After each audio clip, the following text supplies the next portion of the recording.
welcome you today to our own George's Kitchen. Today Shana is gonna take you through how to make her own mother's Kerala chicken curry. And it brings us back to our southern roots in India. And so let's get to it.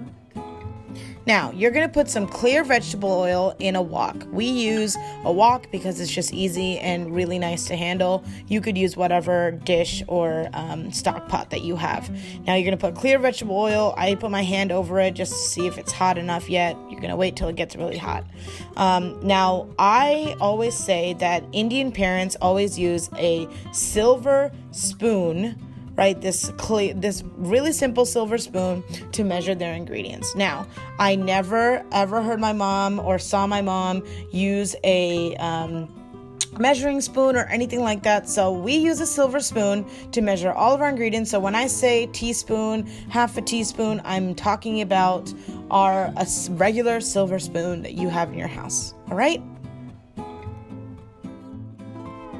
All right, we're going to start with using mustard seeds. So we're going to drop some mustard seeds into our hot heated oil. Just remember that when you do put mustard seeds into the oil, it does splatter. As you can see right there, I used a whole spoonful, and that's just because I love mustard seeds. So don't be afraid to put as much as you want, but I always recommend that you put at least a half to a whole teaspoon of mustard seeds into your hot oil. That flavor is going to really come out well. All right, so the next thing we're going to do is put some curry leaves. We're going to do 2 sprigs of curry leaves here. Curry leaves are really easy to find in your local Indian grocery store. And yes, you can see when you put them in the oil, it does splatter a lot. So just be careful when you do that. All right. And so you're going to mix that up there a little bit. And then the next thing that's going to happen is we're going to put in our onions. So the onions are going to go in, and you're going to mix in the mustard seeds and the curry leaves, and it's all going to mix well together. And I wish you could smell my kitchen because, oh my gosh, this smells so good. I love the smell of mustard seed in my house, and it's amazing. And you just need to let it sit there, mix in the oil and the curry leaves and the mustard seeds, let it go in there. Now, one thing Grayson always says to me is that onions love salt. So what we're going to do to help these onions get sweat out a little bit is we're going to put some salt. I put here in my hand about a half a teaspoon of salt, but again, it is to taste, so please make sure you put salt as much as you think is necessary for your family. So you're going to mix that in there, and then what you're going to do is you're going to actually let it sit for about 5 to 6 minutes. You're going to let it sit and cook and have it be that translucent color that we all know and love. One thing that I realized that I forgot to film was that after about 2 to 3 minutes, I added my ginger and garlic to this mixture. So just know that once you add in your salt, put in your ginger and garlic as well.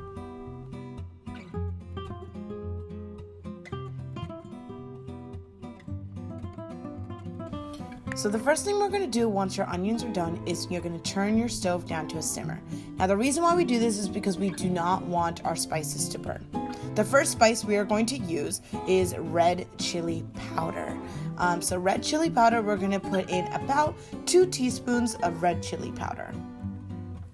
And remember what I told you about the spoon, okay? You're using a silver spoon to measure out your spices.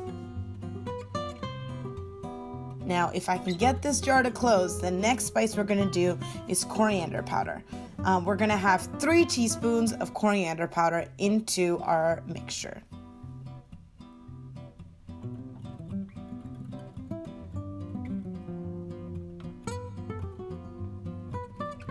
The next thing we're going to use is turmeric. I love turmeric. It is so good. It's so fragrant.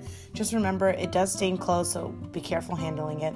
And it's strong. So we're only going to put about a 1/4 teaspoon of turmeric.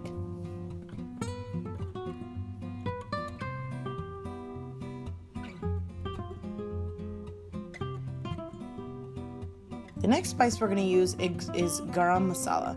Now, this Garam Masala that I'm using is actually a Garam Masala that my mom makes homemade at home. But you can buy this Garam Masala anywhere in any grocery store that you have. I put about 2 teaspoons of Garam Masala in there. Okay, so again, you can buy all of these Indian spices at any of your local grocery stores. Probably a bigger one. A lot of the smaller ones might not have turmeric or stuff like that. Now I'm adding in here half a teaspoon of cayenne powder and then half a teaspoon of paprika as well.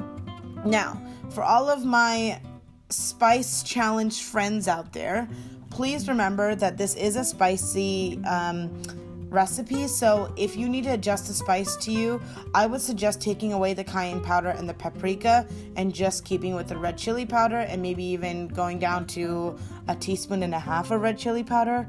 But this is pretty much good for me. It's really not that spicy to me. So for my Indian friends and spice lovers, just keep it the way it is because the flavor is going to taste really great.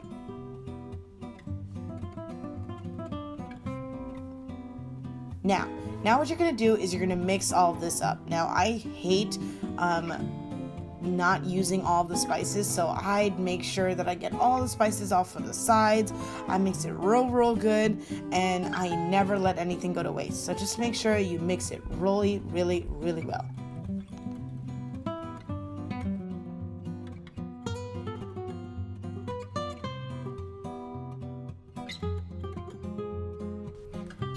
Once everything is well combined, you are going to add your chicken pieces. As you can see, our chicken pieces are pretty big, but we just like really chunky chicken curry. So you can, cut it however you like. Like I said before, we used a whole chicken because I like dark meat and Grayson likes white meat, so we have the best of both worlds. But by all means, you can make a chicken curry with all dark meat or all white meat, whatever you'd like. Now, once you do this, you are going to mix in all of those spices and the onions and the garlic and the ginger really well together. Make sure everything is coated really nicely, and you'll see how I mix and make sure everything is coated. One of the things that I always like to do as well is make sure a lot of the big pieces are in the bottom so that they can cook really well once I've mixed everything.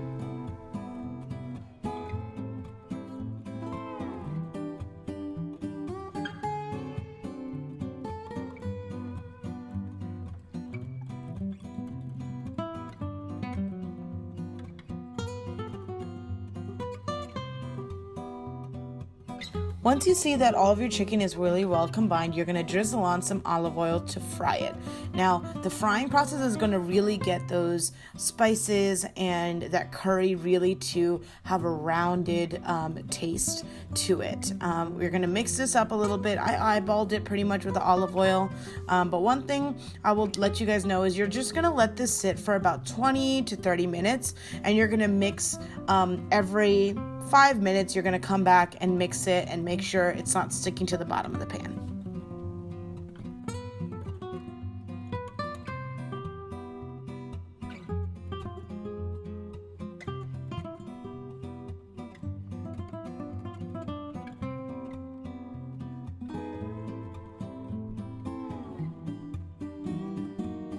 Now, you can already see some of the gravy forming in the chicken curry. We haven't even added water yet, but the next step is to do just that.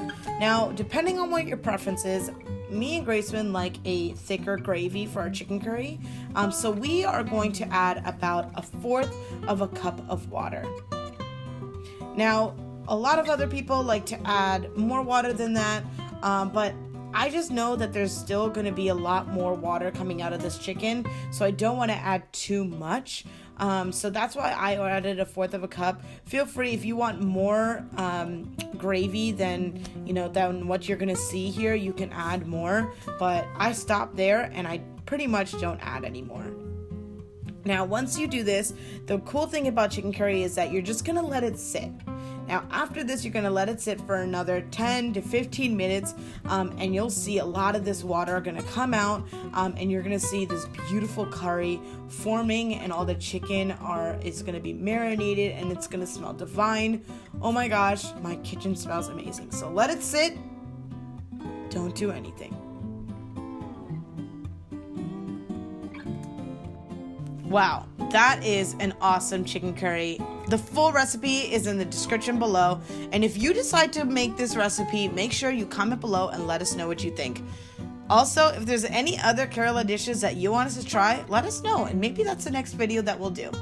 But don't forget to subscribe, hit the bell icon so you'll know every time we post a video, because you never know what you're going to get with the George Diaries. Bon appetit! Enjoy!